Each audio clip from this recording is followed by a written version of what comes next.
Excellent. Thank you so much. Thank you everyone for joining us.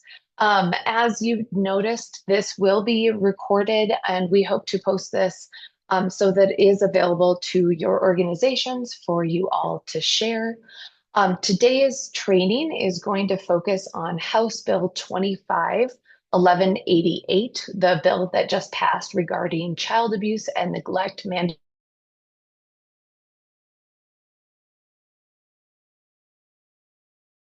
of sexual assault and domestic violence.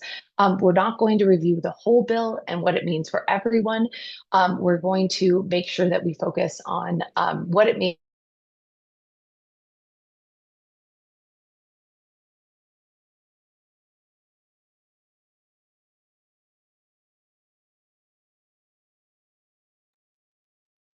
Emily, I'm not sure if it's just me, but you are losing audio. On occasion, your audio goes out. okay. Let's see if this fixes it. One moment. All right, Lindsay, I think I fixed it, but just keep me posted if not. Will do. Thank you. Thank you. All right, by way of introduction, my name is Emily Tofty Emily, now Nastavel. you're completely quiet. It's completely gone. I can hear Emily. Uh-oh. Oh, weird. Okay, people can hear you, so keep going. Okay, my name is Emily Tofty Nastavel, and I am the executive director of the Rocky Mountain Victim Law Center. And today's webinar is going to focus on House Bill 1188. Before we dive in, I did want to take a moment to introduce Rocky Mountain Victim Law Center for those of you who are not familiar. We are a nonprofit law firm providing free legal services to victims of violent crime across the state of Colorado. We do that primarily through three programs, including our Victim Rights Legal Services program, which provides services and representation in criminal cases, ensuring that victims' rights are upheld in criminal cases and that their privacy is protected. We also have our Legal Information Network of Colorado, or our LINK program, which focuses on addressing the civil legal issues that arise as a result of victimization. And we also provide services through Title IX, providing representation to survivors of gender-based violence in school setting, making sure that survivors have access to support as they're navigating both formal and informal Title IX processes. All of our services are free and available to survivors across the state of Colorado. If you're not familiar with our services, that is just a brief overview. You are welcome to visit our website, and our website will be listed on the last slides of this training. We also do training and technical assistance for organizations, maybe like yours. We do that upon request, and we also have a whole series of trainings listed on our website that we encourage you to check out. Most of our trainings are free, and we do focus on some of the common legal issues that victims and survivors come into play with. Today's training, if you take away anything from today's training, is that community-based advocates for domestic violence and sexual assault advocates are no longer required to make mandatory reports for child abuse and neglect. So those of you who work for organizations or advocates who fall under the Colorado Revised Statute 13-90-107, you are no longer required or allowed to make reports, mandatory reports of child abuse or neglect. This is really exciting for those of you who are just learning about this or find this to be a surprise. For years, we have known that many survivors have found that mandatory reporting requirements have created a huge barrier to accessing domestic violence and sexual assault services in Colorado. Colorado was one of only a few states that required community-based domestic violence and sexual assault advocates to make mandatory reports of child abuse and neglect. And this has been something that we have been working on as a state for years and years to remove this requirement to make sure that survivors had access to safe services. And so if you're a community-based advocate for any length of time in the state, you know this has been a conversation that has come up many times. You've probably seen the barriers and also probably find this a huge and exciting change as well. For some of you, this also might be somewhat concerning. You might be concerned that how are survivors, how are we going to take care of some of the children? Are we going to be losing some of the safety provisions that really catch some kids, that make sure that they get the services that they need as a result of mandatory reporting? We're going to talk about that. We're going to talk about the changes that will come in your work and how you can still support survivors in getting access to what they need and how we got to this. But we did want to highlight the main takeaway is that if you are a community-based advocate defined in CRS 1390 107, you are no longer a mandatory reporter of child abuse and neglect. We are going to break this down. I see there's already questions coming into Q&A. We are going to dive into many of these questions as they're coming in. Where did this come from? Back in 2022, there was a mandatory reporting task force that was developed. We're not going to talk about all of the directives and things that were required of this task force, but we are going to talk about the things that matter specifically for community-based advocates. But this task force was developed in 2022, and they had several different directives. There were 34 members on this multidisciplinary team that were tasked with looking at different themes within mandatory reporting in Colorado and what it looked like. Some of the themes that the task force took on to look at was looking at recognizing and addressing the disproportionate impact of mandatory reporting laws and policies. We know that there were some unintended consequences of mandatory reporting laws on communities of color. There was some vagueness around what the definitions of child abuse look like. They were broad, they were vague. People didn't know how to interpret them. There was a lot of conflating between what child abuse was actually looked like, that maybe was getting confused with what the impact of poverty was looking like. So people didn't know when to make reports of child abuse, and it was overwhelming our mandatory reporting hotlines, and therefore actually decreasing the availability of services and sometimes throwing people into systems and services or systems that were actually having a negative impact on people who were being reported on. The other thing that the mandatory reporting task force was asked to look at was clarifying reporting processes and requirements for different professionals.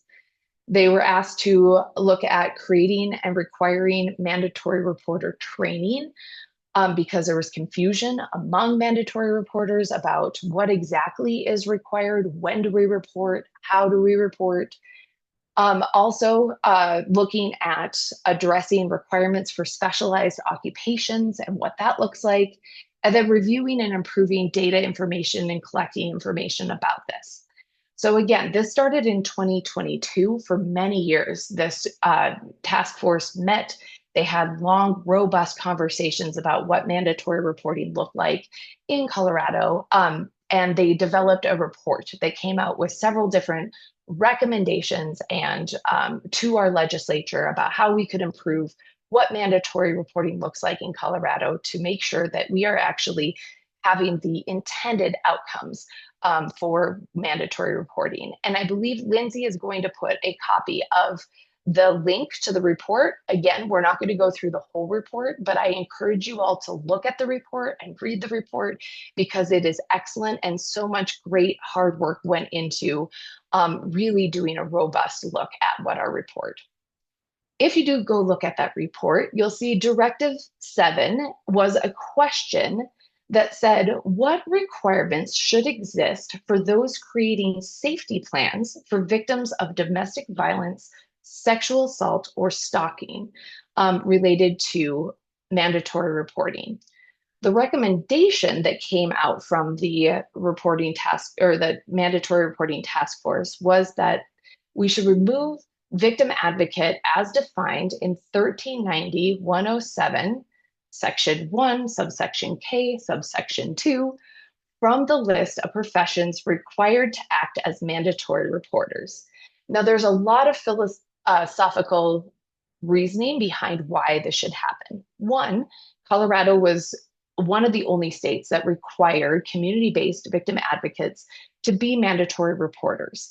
For those of you who are in the field, you know that many teen survivors might not be able to access services for fear of being thrust into a legal system or not being able to privately and confidentially access services from domestic violence or sex assault shelters because of mandatory reporting requirements.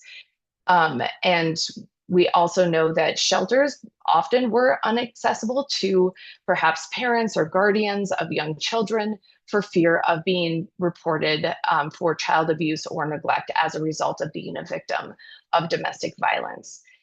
There's a secondary, if you actually read the report, there is a recommendation 7B that says, hey, legislators, if you don't adopt our first recommendation, here's our second best choice. I'm not even going to explain what that is here because that's not what our legislature decided to do. They went with the first choice of saying, let's go ahead and remove victim advocate from our list of required mandatory reporters in the state of Colorado.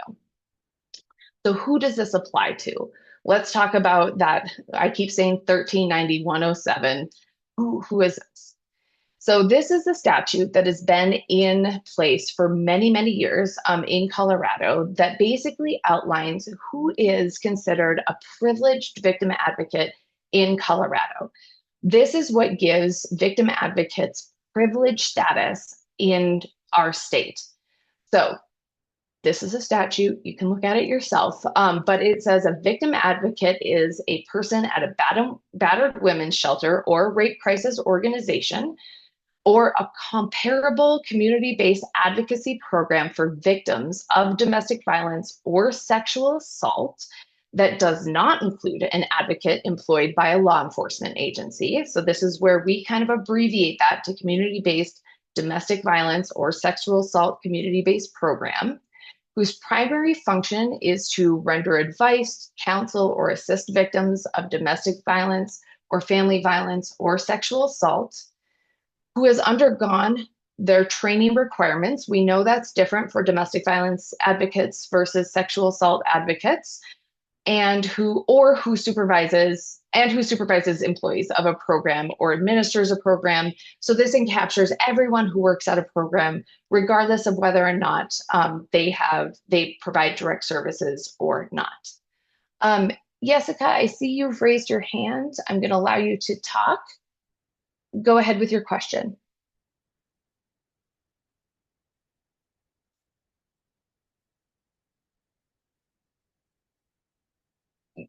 Okay, if you're able to unmute, go ahead and unmute and jump in when you can. Or you're welcome to type your question into the chat and we'll wrap back to you.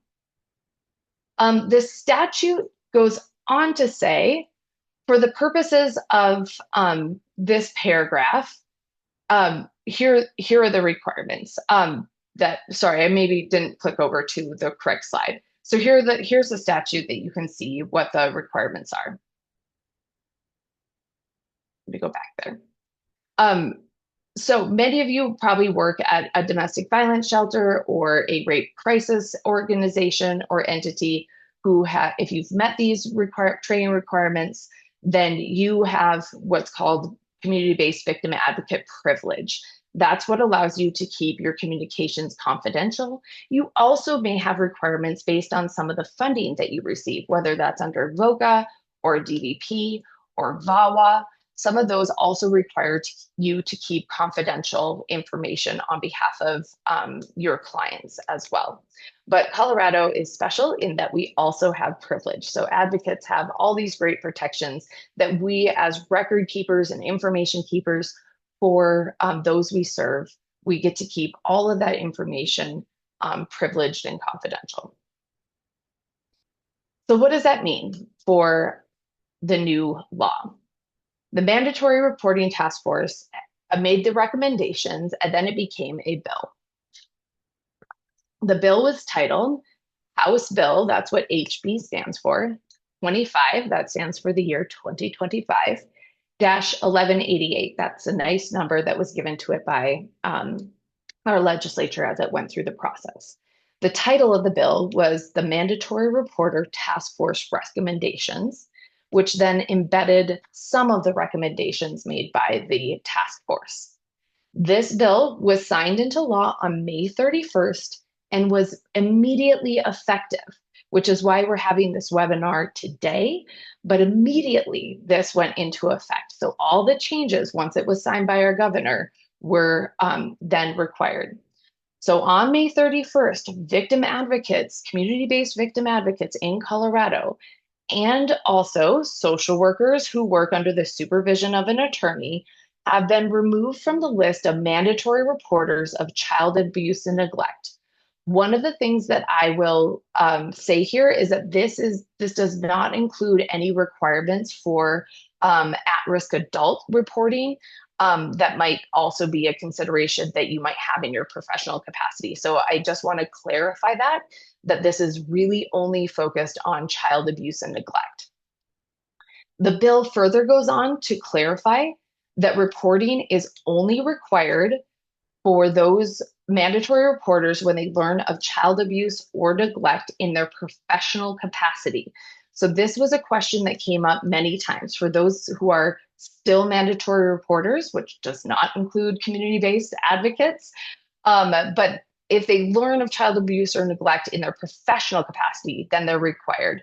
There was always a question and interpretation of, let's say I'm a licensed clinical therapist and I'm at a grocery store and I see an incident that is questionable and might give rise to a mandatory report. Am I required as a therapist when I'm at a grocery store living my own private personal life to make a mandatory report in that context?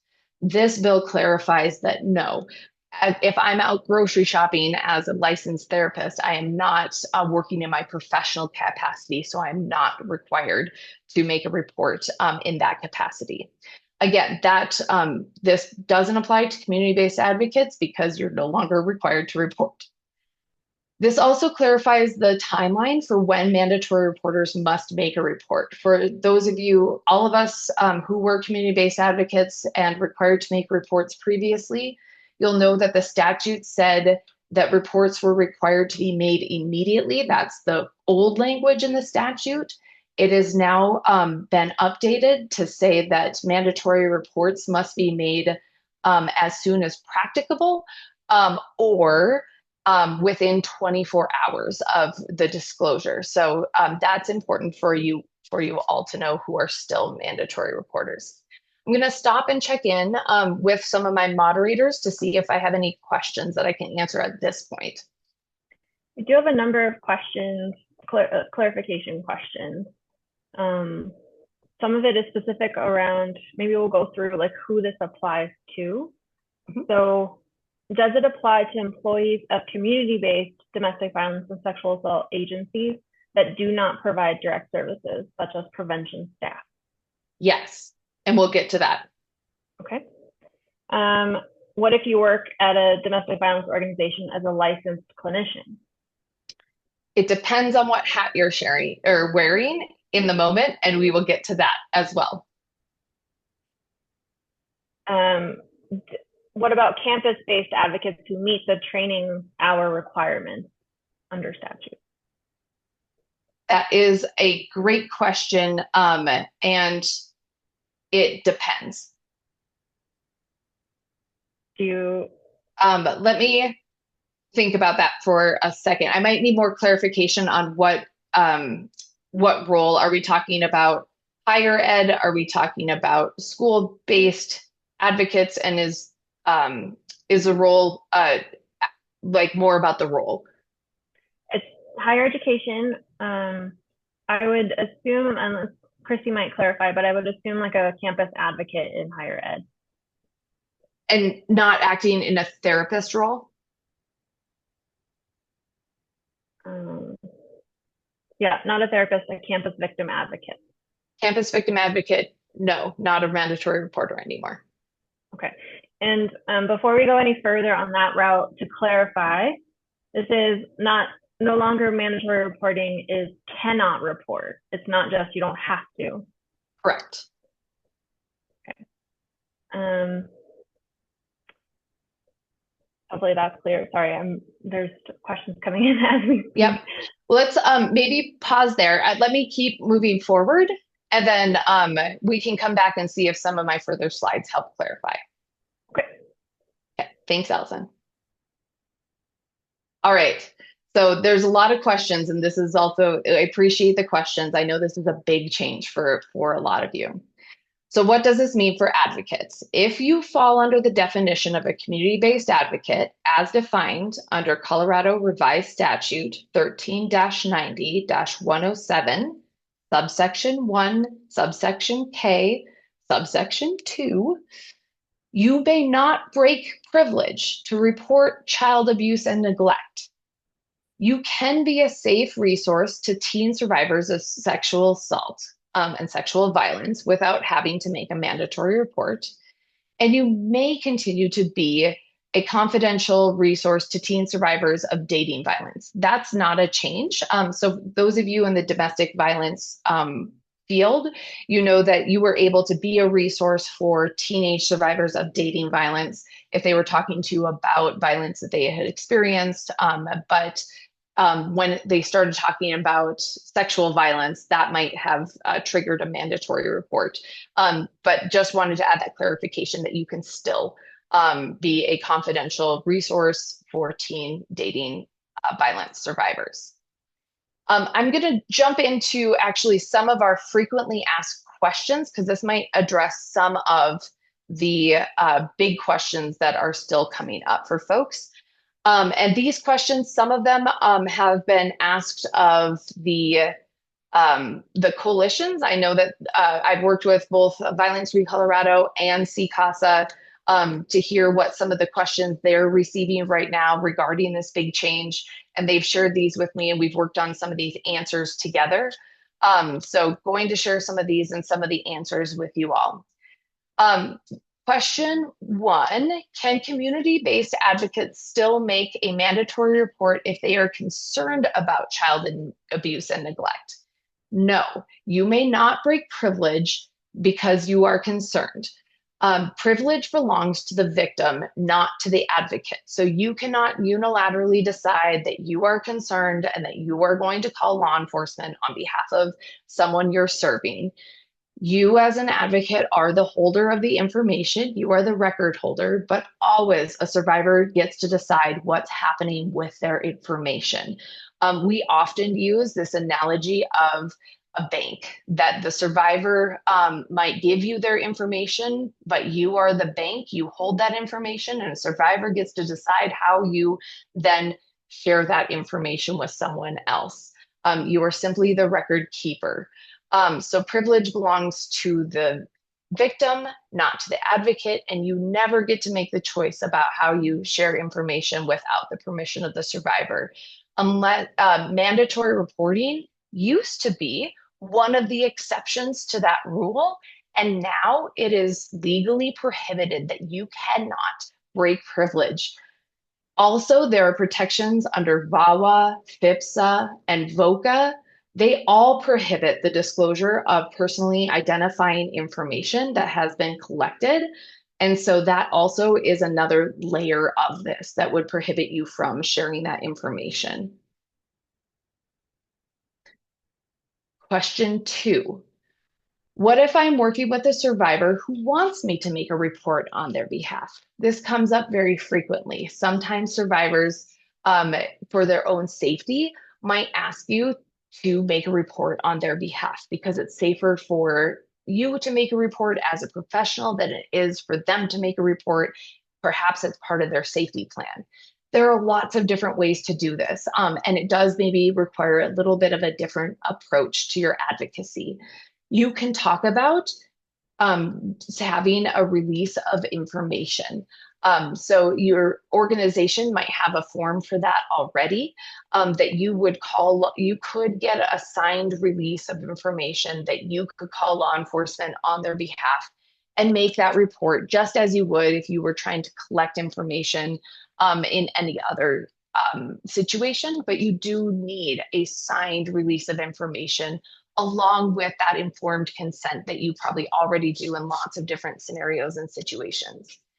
You can also share with your client who are still mandatory reporters in their community. There are lots of mandatory reporters in their community. So if it's safer for a survivor to make a disclosure to someone who is legally required to make a mandatory report, that can also be part of their safety plan and discussion with you.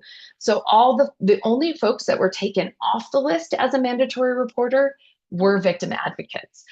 So if you go to the mandatory reporting statute, which we can actually send out later today, you can refer to any one of those people. It could be a physician, clergy members, teachers, therapists. There's a whole host of other people, doctors, a whole host of other professionals within the community that a survivor might be working with who are still mandatory reporters that folks can get help with. That means you all, as community-based advocates, can really focus your work on helping survivors make a safety plan in advance of that report being made so that they have the best available information to get their needs met before that report is made. As we know, sometimes those reports can really trigger some pretty high needs around safety issues. Another frequently asked question that comes up says, our organization has a therapist on staff who provides non-therapy services. Sometimes they act as a victim advocate. Sometimes they're working on a hotline. Are they still a mandatory reporter? So as I said earlier, one of the things that House Bill 25-1188 clarifies is that professionals are mandatory reporters when acting in a professional capacity when they receive the disclosure of child abuse or neglect. Therapists are still mandatory reporters when providing therapeutic services. Victim advocates are no longer mandatory reporters when providing advocacy or prevention education services. An employee is acting in their capacity as a therapist, then they are a mandatory reporter.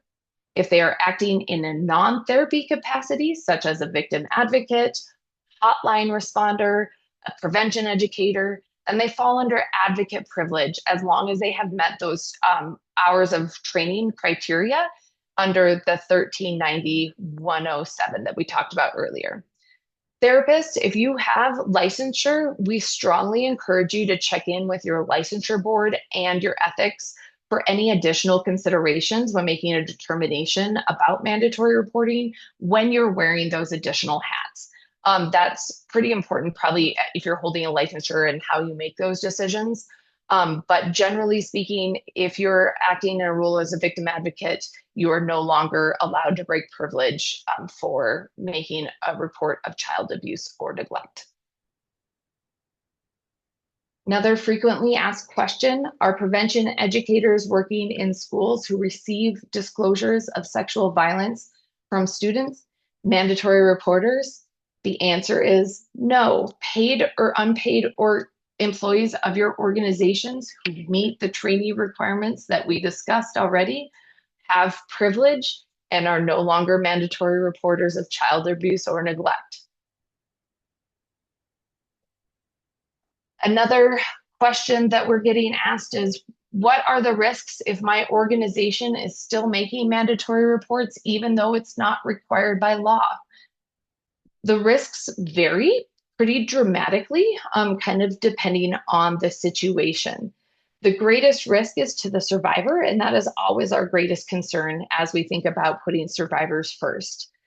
Previously, when advocates were mandatory reporters, when privilege was broken for the purpose of making a mandatory report, the privilege was only broken around the window of time that the disclosure was made. So a survivor may make a disclosure, explain what was happened, and then that door would be closed. So It would be open, and we make the report, tell law enforcement what happened, and then that door would be closed around what was open.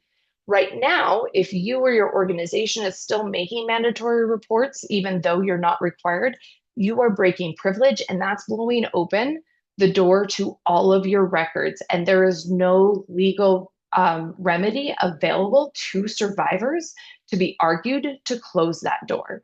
So that means if a case were to go into a legal proceeding, defense counsel could ask for all of your records and services and notes, and there would be very little, if any, argument that could be made on behalf of the survivor to say that those are protected. And all of that information would likely have to be disclosed to the defense. Also, this could mean that there would be legal repercussions for you and or your organization, and could set off a spiral of safety risks for the survivor, including knowing that the survivor had perhaps enrolled in address confidentiality programs, perhaps learning what their safety plan is, maybe that they've stayed in shelter, for how long they've been in shelter, where they went after they left shelter, what they've disclosed to advocates regarding their diagnosis or treatment plans, and more. And it could lead to other legal consequences for survivors.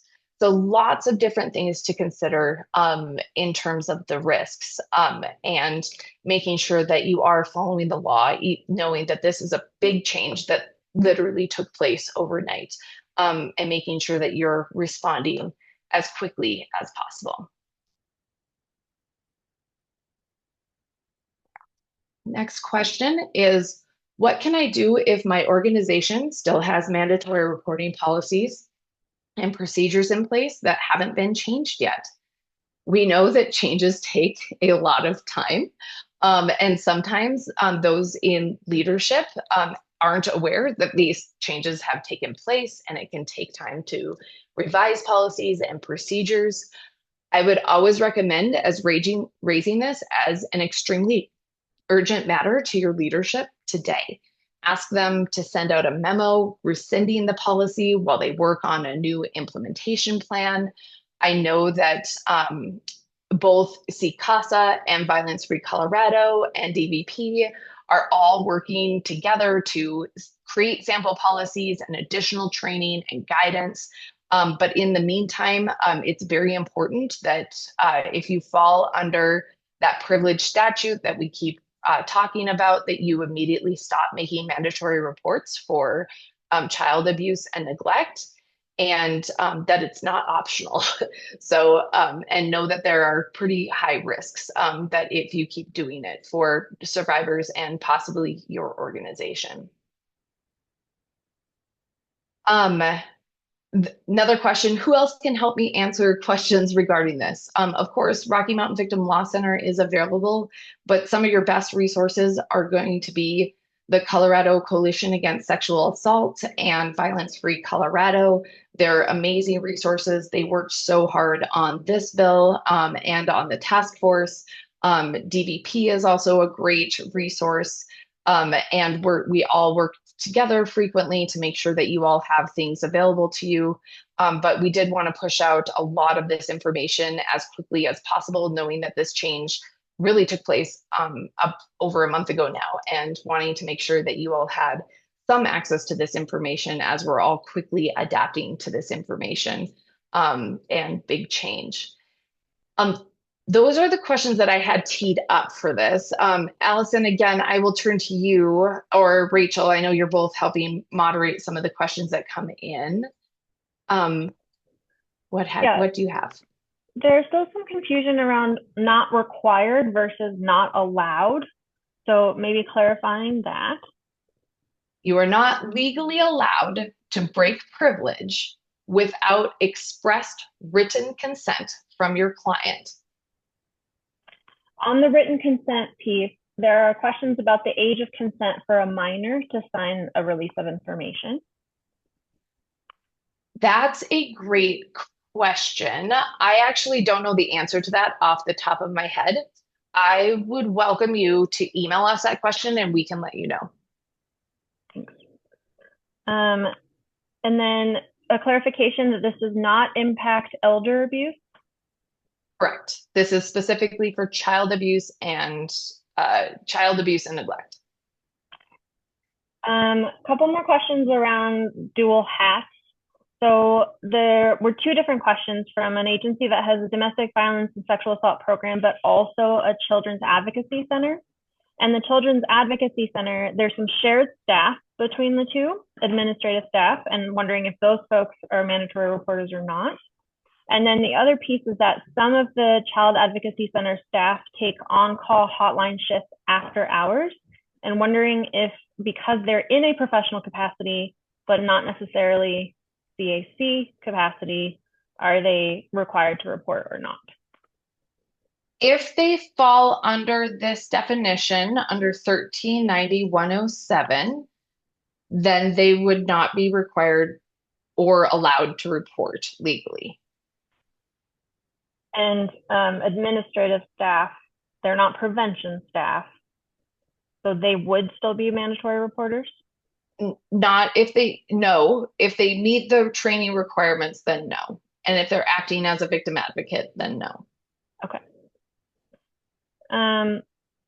Under this definition here, someone is asking if you can provide more information regarding the training requirements related to the not less than 15 hours and not less than 30 hours. Yes. I don't know. I guess I'd like to know more about the question. So it has to be for domestic violence advocates, you have to have at least 15 hours of training related to your specific field. And for sexual assault victim advocates, you have to have at least 30 hours of training in the field of sexual violence advocacy. I hope that answers the question. If not, please expand on what you're thinking. I know most organizations have, a 40-hour training or a 30-hour training that they offer hotline volunteers or new staff as they're becoming as part of their new employee orientation. That typically qualifies. What wouldn't qualify is like your regular HR training, human resources training. That's like, here's how you fill out your timesheet, but it needs to be content specific to domestic violence and sexual assault. Okay. And then if someone is as a private citizen, if someone is no longer a mandatory reporter in their professional context, in their personal context, can they report child abuse or neglect? Anyone can report anything in a private context as they deem necessary or as they'd like to. Yes.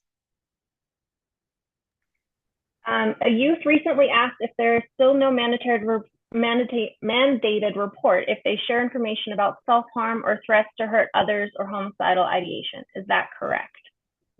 That I actually don't know the answer to, because this training is focused specifically on sexual assault and domestic violence advocates and their obligations of child abuse and neglect reporting. We might be able to do some research on that, and I'd welcome you to email and see if we can figure out the answer for that with you.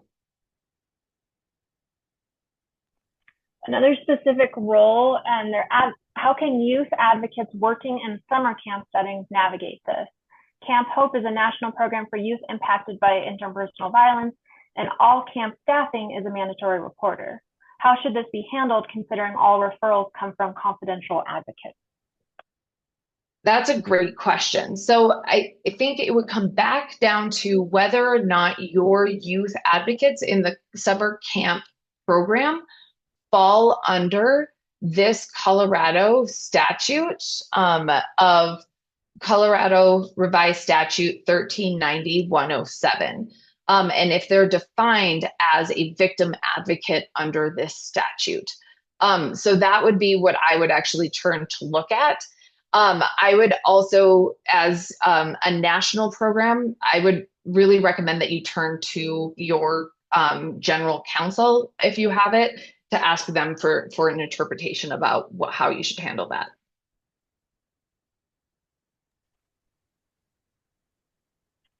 Okay, I work at a DV nonprofit, but also act as the victim advocate for law enforcement. We are rural.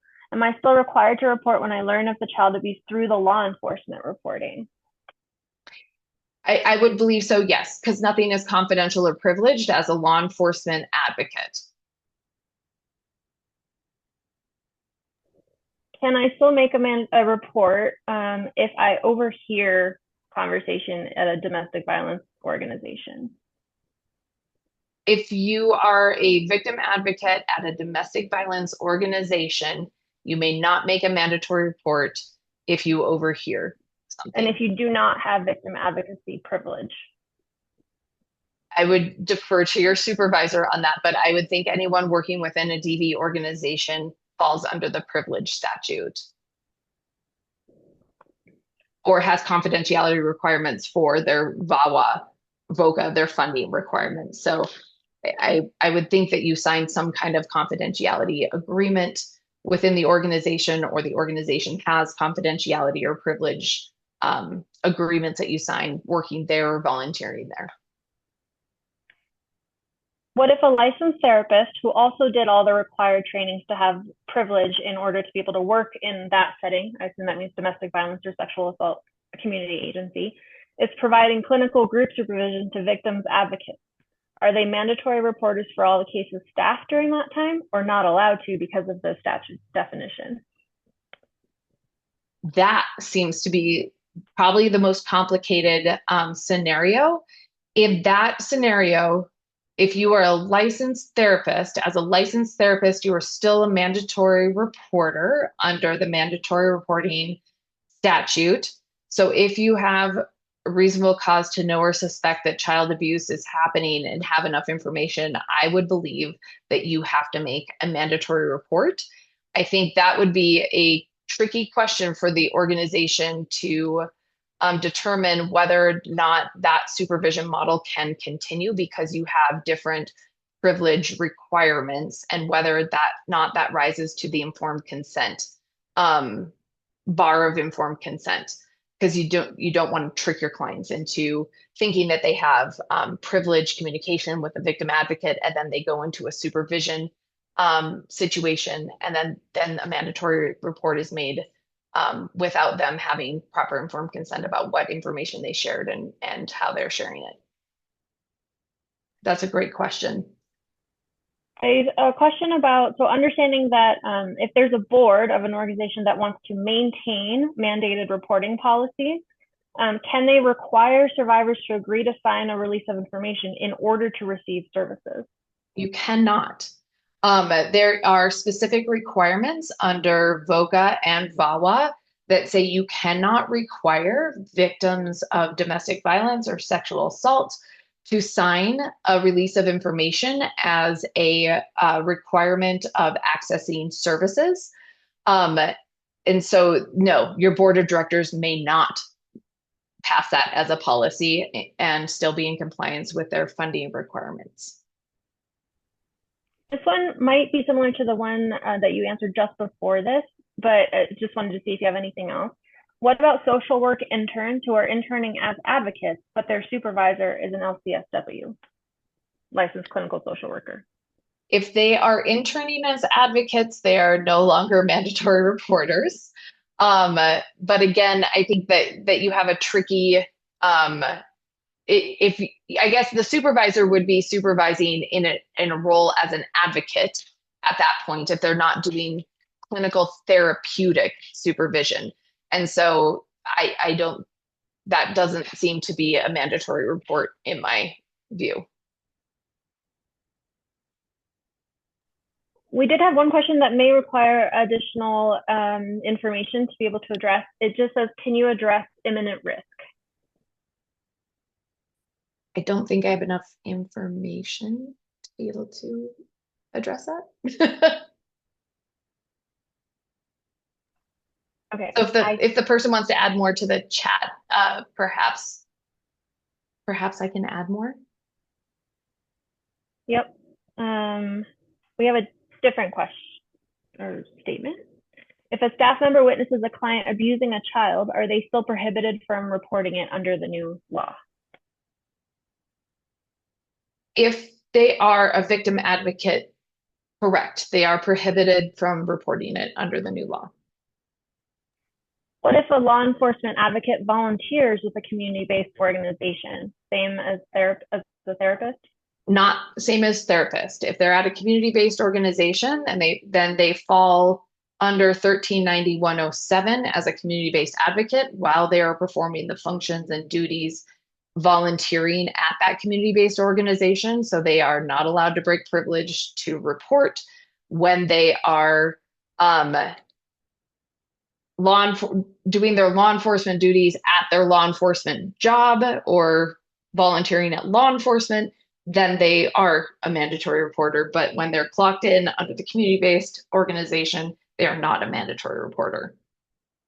So I guess, yes, kind of therapy, kind of same as therapists, if that makes sense. Okay. It depends on where you're providing those services.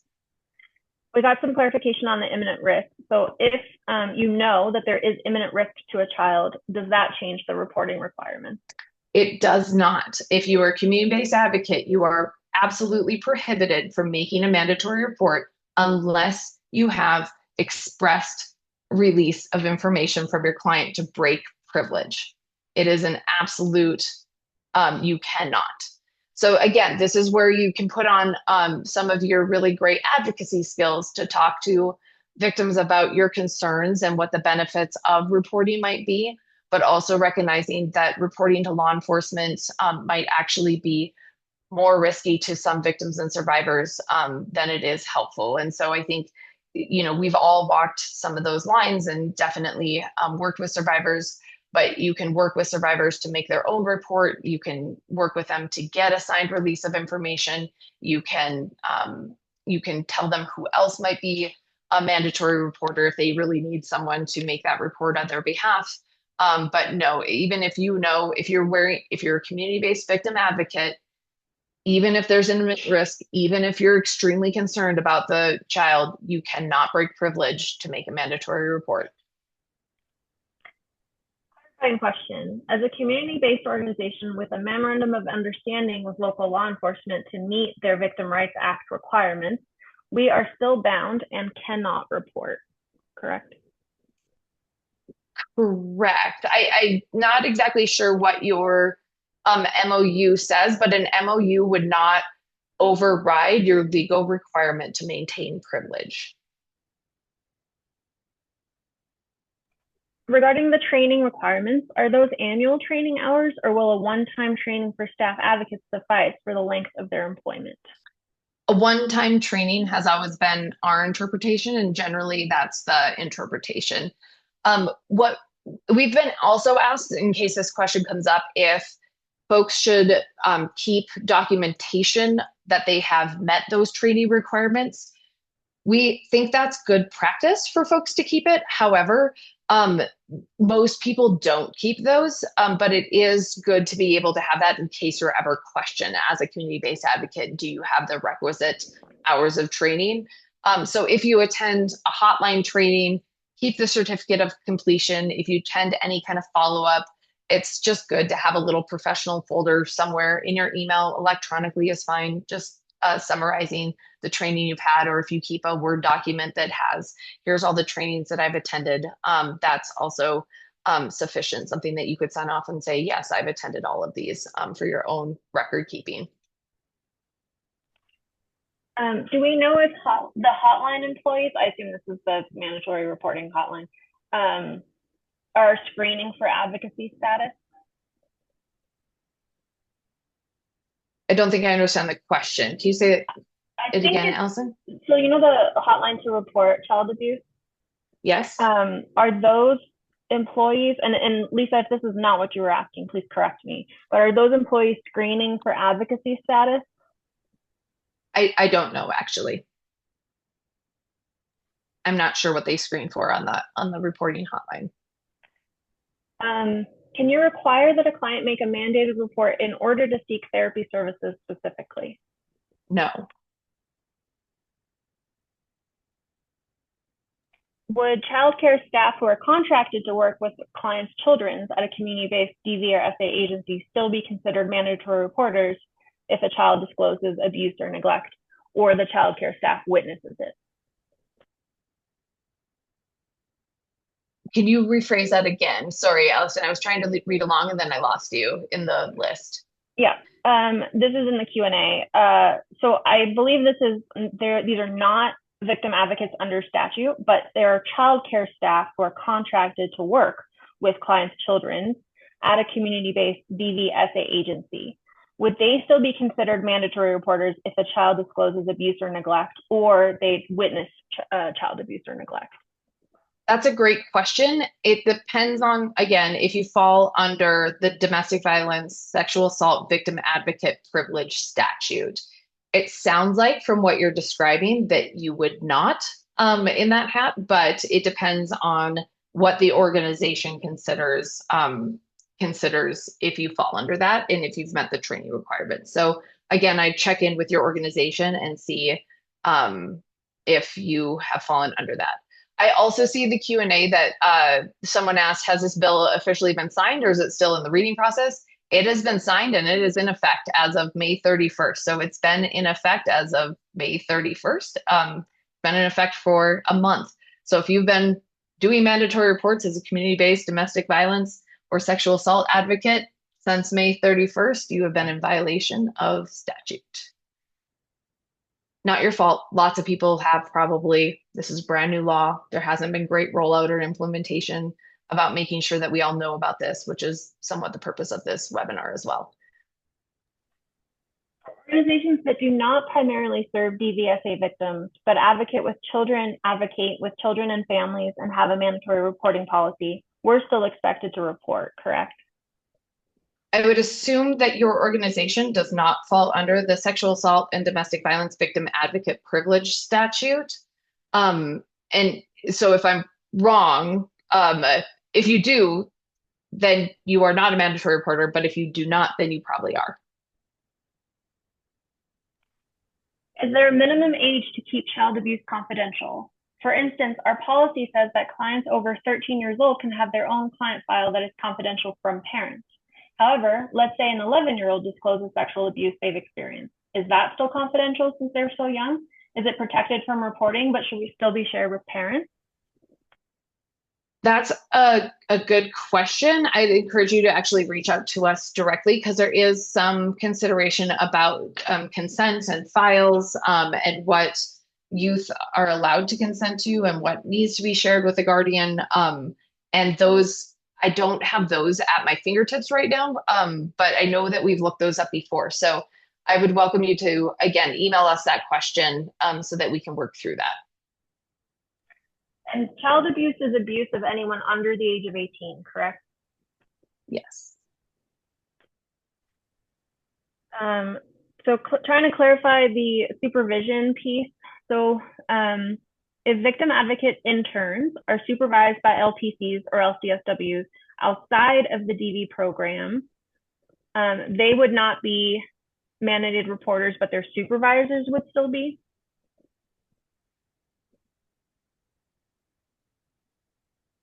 Can you say that question one more time, Allison? Yeah.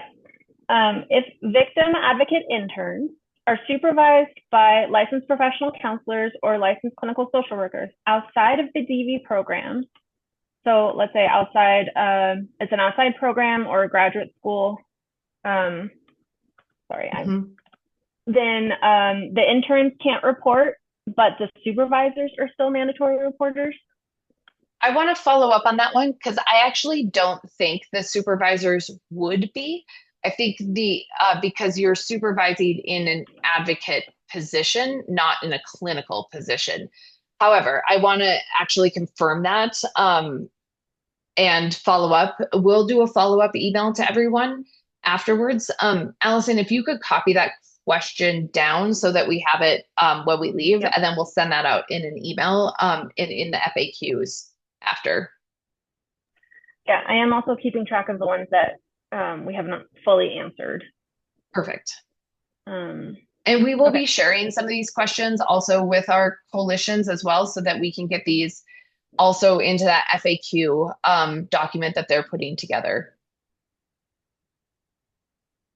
If an elder is a DV survivor working with a community-based victim advocate, are they protected by privilege?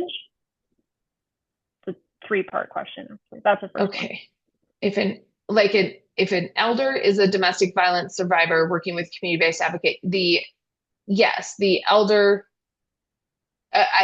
I'm wondering if you're asking me if the adult survivor has privilege when working with community-based advocate. The answer would be yes. But I'm wondering if you're asking if this is a required elder abuse report. I think both. Both. I believe I actually don't know the answer to that off the top of my head. I need to look it up. Do you know, Allison? I think I know the answer, but I don't want to say it out loud because I've been so focused on child abuse and neglect.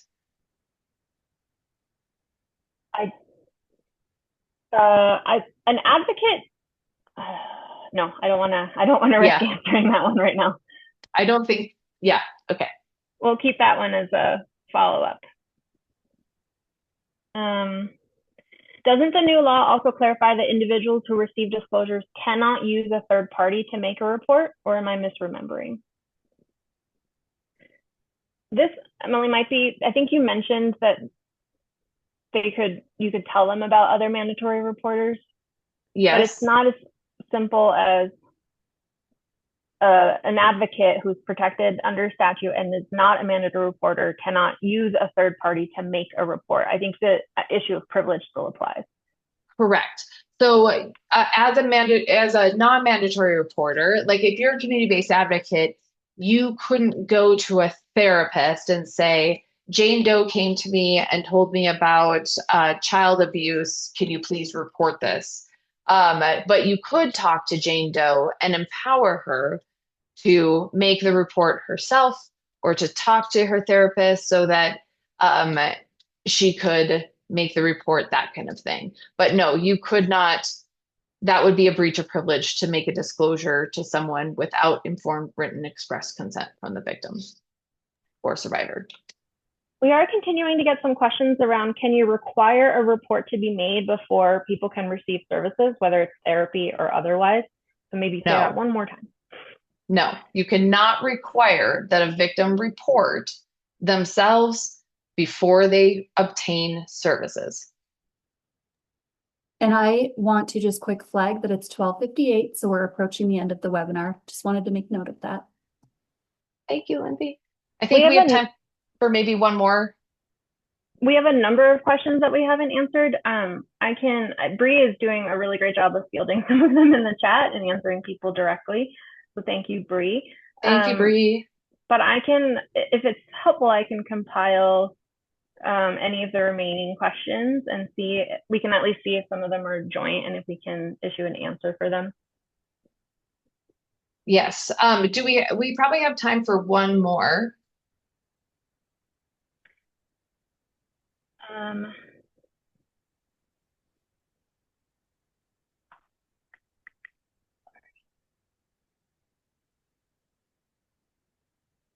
Trying to find one that we haven't even touched on. There is one that says the new law clarified that it is now 24 hours to report that you've an LCP or LPC. You cannot delegate to another person to make the report. You have to.